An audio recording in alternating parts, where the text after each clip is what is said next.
एक बार फिर से स्वागत है आप सभी का हमारे चैनल जीटी गुरुजी पर, जहां आप सबको पता है G for grammar and T for translation के वीडियोज आप सभी को मिलते हैं।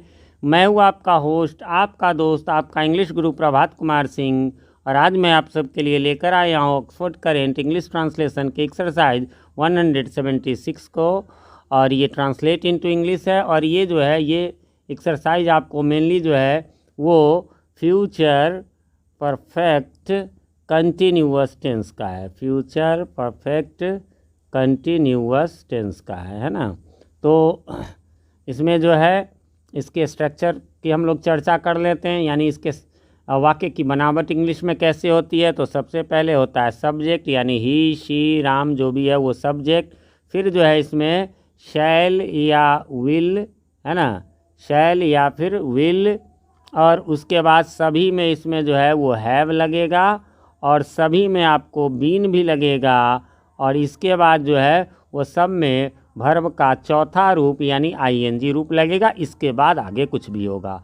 और इसकी हिंदी पहचान है, इसमें हुआ रहेगा या ता रहेगा करके जो है रहे। तो ये आगे बढ़े आपको बताएं, उससे पहले बताना चाहूँगा, अभी ऊपर आई बटन में आपको नज़र आ रहा होगा एक लिंक एक्सरसाइज 175 का, यानी अभी तक 1 से लेकर 175 तक के ऑल वीडियोस जो है वो अपलोड हो चुके हैं इस बुक का। तो उसके भी प्लेलिस्ट आपको मिल जाएंगे, एक में 1 से 100 तक और एक में 101 से लेकर लास्ट तक। दोनों प्लेलिस्ट जो है ऊपर आई बटन में और नीचे डिस्क्रिप्शन में भी है। बाकी मैं चाहूँगा नीचे डिस्क्रिप्शन को आप विशेष रूप से चेक कर लें, वहाँ पर junior English translation, Oxford junior English grammar, Oxford current English grammar, Lucent grammar और ग्रामर टॉपिक्स इन इंग्लिश नाम से एक प्लेलिस्ट मिलेगा, जिसमें टेंस, वॉइस, नरेशन सबको मैंने स्टार्टिंग से शुरू से लास्ट लेवल तक का जो है मतलब एडवांस लेवल तक का बताया है, तो उसे जाकर देख ले। चलिए तो अब इसको शुरू करते हैं। पहला है मैं पढ़ता रहूँगा या पढ़ता हुआ रहूँगा। तो क्या हो जाएगा, जैसे बताया था, आई सब्जेक्ट हो गया, शैल या विल में से आई के साथ शैल, फिर है, फिर बीन और फिर वर्ब का चौथा रूप आईएनजी, यानी I shall have been reading. Sita गाती हुई रहेगी, Sita will have been singing. वह सोता हुआ रहेगा, he will have been sleeping. वे टहलते हुए रहेंगे। अब वे कौन, एक भी हो सकते हैं, अनेक भी, बहुत सारे भी। वे लोग रहते तब तो बहुत सारे होते, लेकिन वे का दो अर्थ होता है। मैं कई वीडियोस में बता चुका हूँ कि वे आदर्श सूचक वाक्यों में एक के लिए भी होता है, जैसे वे मेरे पिताजी हैं, वे मेरे शिक्षक हैं, है ना। तो अब हिंदी में क्लियर नहीं होता, वे शिक्षक हैं माने वे एक भी हो सकते हैं और अधिक भी। और जब, क्योंकि एक लिखना जरूरी नहीं, लेकिन इंग्लिश में जो है वो ही इज ए टीचर होगा, है ना। तो जब ना एक रहे तो फिर वो क्लियर नहीं हो पाता, तो वो इसलिए मैंने यहाँ ही भी दिया और दे भी दिया, जो भी ठीक लगे। Will have been walking. आगे बढ़ेंगे, अगला है आपका मेरा भाई परीक्षा की तैयारी करता हुआ रहेगा। क्या हो जाएगा, तो my brother will have been preparing for the examination. परीक्षा की तैयारी करना, प्रिपेयरिंग फॉर द एग्जामिनेशन। वह 2 घंटों से सोता रहेगा। अब यहाँ पर थोड़ा सा मैं रुक के आपको बता दूं कि इसमें जो है 2 घंटों से, 2 दिनों से, 4 दिनों से रहेगा, तो उसके लिए जो है आप लोग पहले पढ़े हैं, फॉर का प्रयोग होता है और सिंस का, लेकिन फ्यूचर में ध्यान रखेंगे सिंस की जगह फ्रॉम का प्रयोग होगा। फॉर का प्रयोग जो होता है वो पीरियड ऑफ टाइम में होता है, यानी यूँ कहे चेंजेबल में होता है, जो चेंज होने वाला चीज़ है। और फ्रॉम का प्रयोग जो होता है वो फिक्स्ड चीज़ में होता है। कहेंगे कैसे, तो जैसे मैं कहूँगा कि 2 घंटे से कोई काम कर रहा होगा। 2 घंटा क्या है, 1 घंटे बाद कहेंगे 3 घंटे से, फिर 4 घंटे से। लेकिन यदि कहेंगे कि कोई 2 बजे से कोई काम कर रहा होगा, तो 2 बजे क्या है, फिक्स है। अभी भी कहेंगे कि 2 बजे से, और थोड़ी देर बाद भी कहेंगे कि 2 बजे से, 4 घंटे बाद भी कहेंगे 2 बजे से। इसी प्रकार से मंडे से कहेंगे तो वो फिक्स हो जाएगा, लेकिन 4 दिनों से, 5 दिनों से कहेंगे तो फॉर लगेगा। लेकिन भाई मैं सिंस बोल देता हूँ, तो सिंस का जो प्रयोग हमने पहले सीखा था वो इसमें, बाकी टेंस के जो वीडियोज़ हैं उसमें मैंने सिंस फॉर का और फ्रॉम का अलग से डिटेल भी बताया है। ठीक है, तो हम यहाँ से चलते हैं। वह 2 घंटों से सोता रहेगा, तो he will have been sleeping for 2 hours, क्योंकि ये बदलने वाला है। वह घंटों से प्रतीक्षा करती रहेगी, तो ये तो काउंटिंग वाला चीज़ है ही, गिनती वाला, इसलिए फॉर ही लगेगा।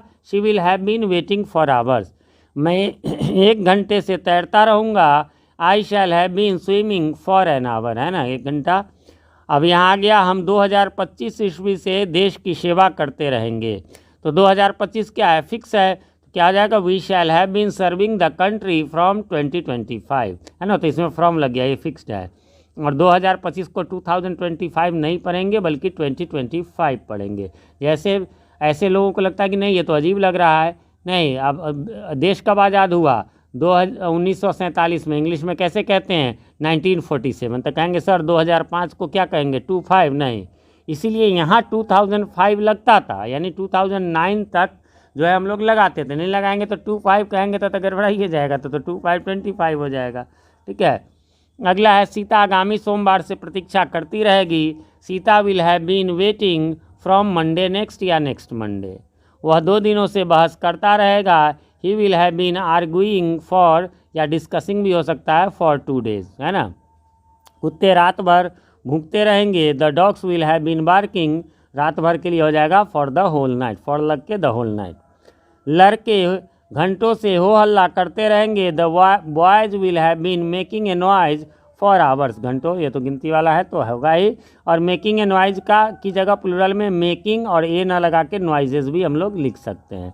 आगे बढ़ेंगे, वे लोग वर्षों से काम करते रहेंगे। They will have been working for years, मैं सुबह से कुछ करता रहूँगा। I shall have been doing something from morning, है ना, मॉर्निंग भी दिन का कोई भाग हो या ज़िंदगी का कोई भाग हो, जैसे सुबह शाम हो गया, ज़िंदगी का भाग बचपन जवानी, है ना, से रहे तो उसमें भी फ्रॉम ही लगेगा।